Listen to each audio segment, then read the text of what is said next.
जय भीम नमो बुद्ध आहे गाईज. तर मी आज सकाळी चिला आणि ही स्मूदी बनवलेली. स्मूदीची रेसिपी पाहिजे असेल तर कमेंट करा.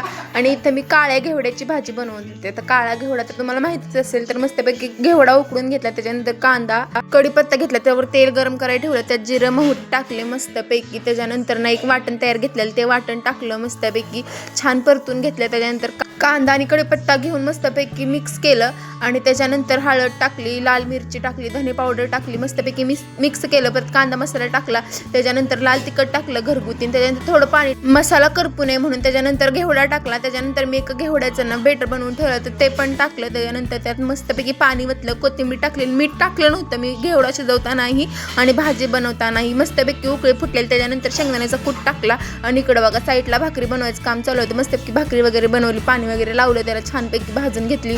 इकडं बघा आपली भाकरी पण कशी मस्तपैकी फुगलेली आहे, टंब अशी भाकरी फुगल्यानंतर इकडं भाजी पण छान अशी शिजली होती. म्हटलं चला आता गॅस बंद करूया आणि त्याच्यानंतर जेवायला बसूया. मस्तपैकी जेवण करू. त्याच्यानंतर बाहेर गेली होती, कारण मम्मीने आमच्या खोबरं आणायला लावलं होतं. मस्तपैकी दिवसाचं एंडिंग केलं. चला बाई, भेटूया उद्या.